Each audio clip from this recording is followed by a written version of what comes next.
প্রতিটা মেয়েই সুন্দর একটা সংসার চায়, যে সংসারটাকে সে খুব সুন্দর করে সাজিয়ে নিতে পারবে। আসসালামু আলাইকুম everyone, this is Samia. Welcome back to my channel Sanifa lifestyle and কুকে। সো বন্ধুরা, আজকে আপনাদের সঙ্গে শেয়ার করব আমার বিকালের দৈনন্দিন কাজের রুটিনগুলো।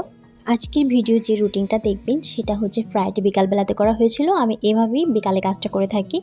বিকালবেলা হচ্ছে একটা ফ্রেশ সময়, তেমন কোনো কাজকর্মের ঝামেলা থাকে না, সব কাজ গুছিয়ে একটু ঘুরতে যাওয়া, দেন হচ্ছে রিল্যাক্স মোডে থাকা। বিকালবেলাটা হচ্ছে সবার জন্য একটা অবসর টাইম, বাট যারা জব করে এদের জন্য না, আমরা যারা হাউস ওয়াইফ আছি তাদের কথা বলছি। বাই দ্য ওয়ে, এখানে দেখতে পাচ্ছেন আমি লিচুগুলো ছিলে নিচ্ছি, বাচ্চাদের দিব। ওরা ছিলে খেতে পারে না, তাই আমি ছিলে দিচ্ছি। শুধু বাচ্চাদের কথা বলবো না, লিচু আমি ভীষণ পছন্দ করি। ফ্রিজে রেখে খেলে আরও বেশি মজা লাগে। অন্যান্য ফল আমি অত পছন্দ করি না, বাট লিচুটা ভীষণ পছন্দ করি। অনেকে বলেন লিচুতে নেই কিছু, কিন্তু লিচুতে আমার কাছে অনেক কিছু। চুলায় একটা পাত্র নিয়ে নিয়েছি, এখানে আমি অরিজিনাল গরুর দুধটা জ্বালিয়ে নিব। দুধ ভালো করে জ্বালিয়ে নেওয়ার পর বাচ্চাদের দুধ দিয়ে দিব, দেন হচ্ছে আমাদের জন্য এই দুধ দিয়ে চা করে নিব। চা আমি পার্সোনালি পছন্দ করি না, আমার অন্যান্য ভিডিওতে আমি বলে থাকি। কফিটা আমার ভীষণ ভালো লাগে। আমি যদিও বা চা করি, চার সঙ্গে হচ্ছে 1 চা চামচ হচ্ছে কফির পাউডার মিশিয়ে তারপরে চাটা খাই। দুধটা জ্বালিয়ে নেওয়া হয়ে গেছে, এখানে আমি কিছুটা দুধ উঠিয়ে চা জ্বালানোর জন্য নিয়ে নিয়েছি। দুধটা ভালো করে জ্বালিয়ে নেওয়া হয়ে গেলে এখানে আমি চা পাতা অ্যাড করে দিব।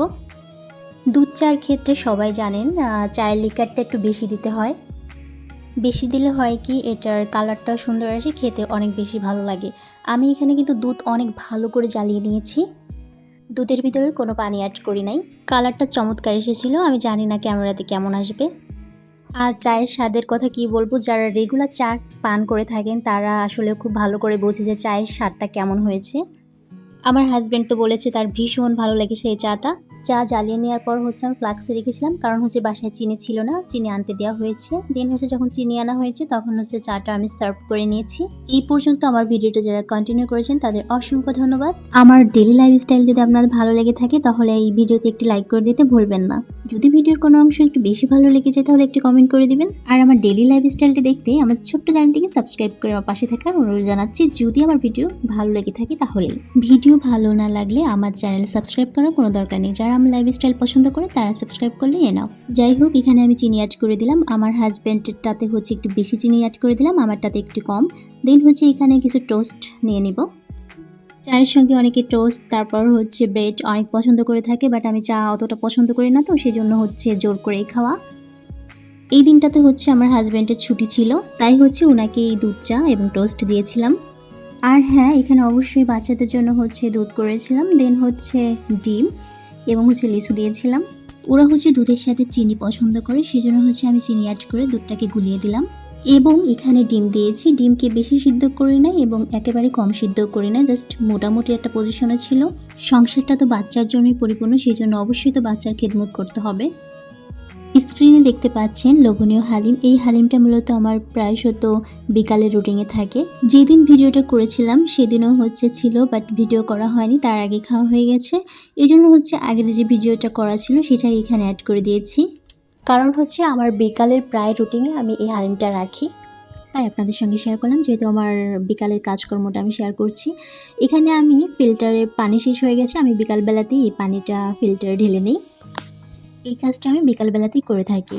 আজকের ভিডিওতে যে কাজকর্ম দেখানো হলো এটা আমি প্রায় বিকালবেলাতেই করে থাকি। আর এই ভিডিওটা শ্যুট নেওয়া হয়েছিল হচ্ছে শুক্রবারে, ফ্রাইডের বিকালবেলার সব কাজকর্মগুলো এখানে দেখানো হয়েছে। বিকালবেলাতে মোটামুটি সবারই কাজকর্ম কম থাকে, সকাল থেকে দুপুর পর্যন্ত কাজ করার পরে বিকালবেলাতে সবাই একটু ফ্রি টাইম চায়, রিল্যাক্স মোডে থাকতে চায়। বিকালবেলাতে আমার আরও একটা রুটিন আছে, সেটা হচ্ছে বাচ্চাদের নিয়ে ঘুরতে বের হওয়া। এটাও একটা কাজের ভিতরেই পড়ে, বিশেষ করে ফ্রাইডেতে, কারণ হচ্ছে ওই দিনটাতে আমার হাজব্যান্ডের বন্ধ থাকে, সেই জন্য আমাদের নদীর পাড়ে ঘুরতে নিয়ে যায়, অথবা কোনো রেস্টুরেন্ট অথবা রিসোর্টে নিয়ে যায়। সো এটাও বিকালবেলার একটা রুটিনের ভিতরে পড়ে, যদিও বা সবসময় যাওয়া হয় না, যখন অফিসটা বন্ধ থাকে তখনই ঘুরতে যাই। এই যে দেখতে পাচ্ছেন নদীর পাড়, আমরা মাঝে মাঝে এইভাবে নদীর পাড়ে ঘুরতে যাই বিকালবেলাতে। নদীর বাতাসটা ভীষণ ভালো লাগে, অনেক ভালো লাগে নদী দেখতে। সো ব্যাস, এটাই ছিল আমার কোনো এক বিকালের রুটিন। সো ফ্রেন্ডস, আজকের মতো এখানে বিদায় নিব। দোয়া করি সবাই সুস্থ থাকবেন, ভালো থাকবেন, আর আপনারাও আমার এবং আমার ফ্যামিলির জন্য দোয়া করবেন। দেখা হচ্ছে নেক্সট এপিসোডে নতুন কোনো লাইফস্টাইল নিয়ে। আল্লাহ হাফিজ, থ্যাঙ্কস ফর ওয়াচিং।